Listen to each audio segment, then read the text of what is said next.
para que é que você foi salvo? A sua salvação foi apenas para que você não vá ao inferno? Qual é o real motivo da salvação através do sacrifício de Jesus Cristo na cruz? Você saberia responder essa pergunta? Meu nome é Maurício Juan, seja bem-vindo ao canal Deep Devotion, e se você não sabe responder essa pergunta, nos acompanhe até o final desse vídeo. Eu queria que você abrisse a sua Bíblia comigo no capítulo 1 do Evangelho de Lucas, a partir do verso 67. Olha o que Zacarias, pai de João Batista, ele vai dizer logo após ele escolher o nome de João Batista e ele estar cheio do Espírito Santo. Olha quais são as palavras do profeta Zacarias, do sacerdote Zacarias. Ele diz assim: seu pai Zacarias foi cheio do Espírito Santo e profetizou: louvado seja o Senhor, o Deus de Israel, porque visitou e redimiu o seu povo. Ele promoveu poderosa salvação para nós, na linhagem do seu servo Davi, como falara pelos seus santos profetas na antiguidade, salvando-nos dos nossos inimigos e da mão de todos os que nos odeiam. 72. Para mostrar sua misericórdia aos nossos antepassados e lembrar sua santa aliança, o juramento que fez ao nosso pai Abraão, resgatar-nos das mãos dos nossos inimigos para servi-lo sem medo,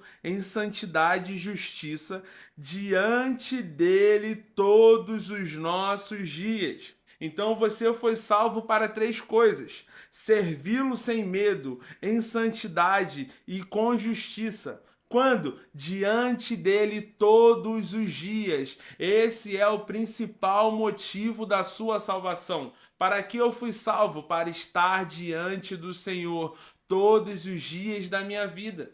Você não foi salvo apenas para não ir para o inferno. Você não foi salvo apenas para ser liberto do pecado. Você não foi salvo apenas para ser retirado das garras de Satanás e seus demônios. Você foi salvo para uma coisa: estar diante do Senhor, servindo a Ele todos os dias. E como você pode fazer isso? Através da leitura bíblica, através da oração, através do relacionamento contínuo com o Espírito Santo. Pois Ele é um Deus relacional. Deus, desde o início da criação, quando ele realiza a criação do mundo, Ele realiza a criação do homem, Ele estabelece uma aliança com Adão, uma aliança de relacionamento. O nosso Deus não é um Deus mudo, o nosso Deus é um Deus amoroso e Ele está de braços abertos querendo se relacionar com você. Então não fique contente apenas com a salvação pelo fato de não ir para o inferno, de ser liberto do pecado, mas existe algo mais profundo em Deus, um relacionamento contínuo através da palavra, da oração, da leitura bíblica e do relacionamento com o Espírito Santo. Então eu queria que você guardasse esse primeiro tópico. Eu fui salvo para estar diante do Senhor, sem medo, em santidade e servi-lo em justiça. Quando? Todos os dias. Todos os dias da sua vida, você precisa servi-lo, você precisa se relacionar com essa verdade. E eu queria que nós parássemos para pensar nesse momento em como você poderia, para poder fazer uma honra ao sacrifício de Jesus, honrar o sacrifício de Jesus, não apenas com palavras, mas com a sua própria vida. Eu queria que você abrisse a sua Bíblia comigo em 1 Pedro, capítulo 2, a partir do verso 1. Olha o que o apóstolo Pedro ele escreve na sua carta. Ele diz assim: livrem-se, pois, de toda maldade, de todo engano, hipocrisia, inveja e toda espécie de maledicência.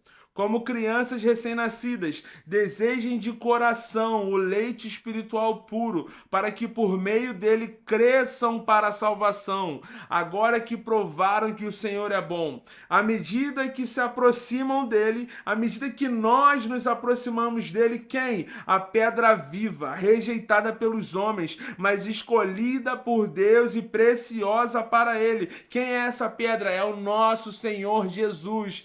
Por meio dele nós nós fomos salvos. Por meio dele, o nosso relacionamento com Deus foi restaurado. Por meio dele, o véu que separava já não separa mais. Por meio dele, nós nos tornamos dignos de acessar a presença do Senhor por causa do sangue de Jesus derramado naquela cruz. Então o que Pedro está dizendo aqui no verso 4? À medida em que se aproxima dele, à medida em que eu me aproximo dele, a pedra viva, rejeitada pelos homens, mas escolhida por Deus e preciosa para ele. Ele diz assim no 5: vocês também estão sendo utilizados como pedras vivas na edificação de uma casa espiritual para serem sacerdócio santo, oferecendo sacrifícios espirituais aceitáveis a Deus por meio de Jesus Cristo. Pois assim é dito na Escritura: eis que põe em Sião uma pedra angular, escolhida e preciosa, e aquele que nela confia jamais será envergonhado.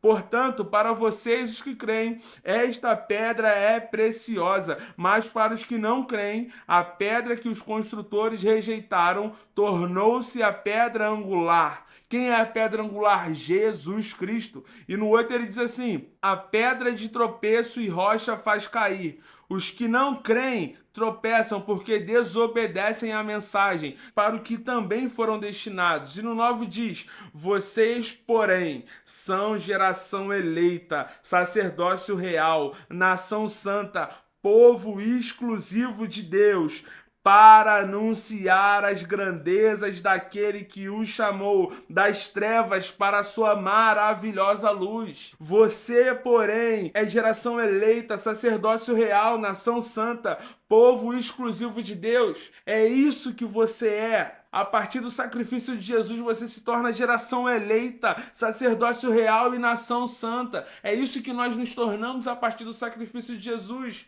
Então você não foi salvo apenas das garras do inferno, mas você foi salvo para estar diante do Senhor todos os dias, servindo sem medo, em santidade, com justiça, o Senhor Jesus. E como você pode honrar esse sacrifício? De maneira prática, porque nós precisamos também ser prático com relação à palavra do Senhor. Você precisa estar diante dele todos os dias, mas olha o que o apóstolo Pedro diz no verso 9. Ele fala assim: vocês, porém, são geração eleita, sacerdócio real, nação santa, povo exclusivo de Deus, para anunciar as grandezas daquele que o chamou. Nós fomos salvos para estarmos diante dele, mas também para anunciar a grandeza daquele que nos chamou. E deixa eu te falar uma coisa: você não vai conseguir anunciar a grandeza do Senhor se você não conhecê-lo. Por isso que a complementar é uma escada. O primeiro ponto é: eu me relaciono com Jesus, eu me relaciono com a sua palavra, eu conheço mais dele, eu me torno fascinado por ele. E aí, a partir disso, eu me torno apto para poder anunciar as grandezas daquele que me chamou. Pois aquele que te chamou, ele primeiramente precisa ser conhecido por você e por mim.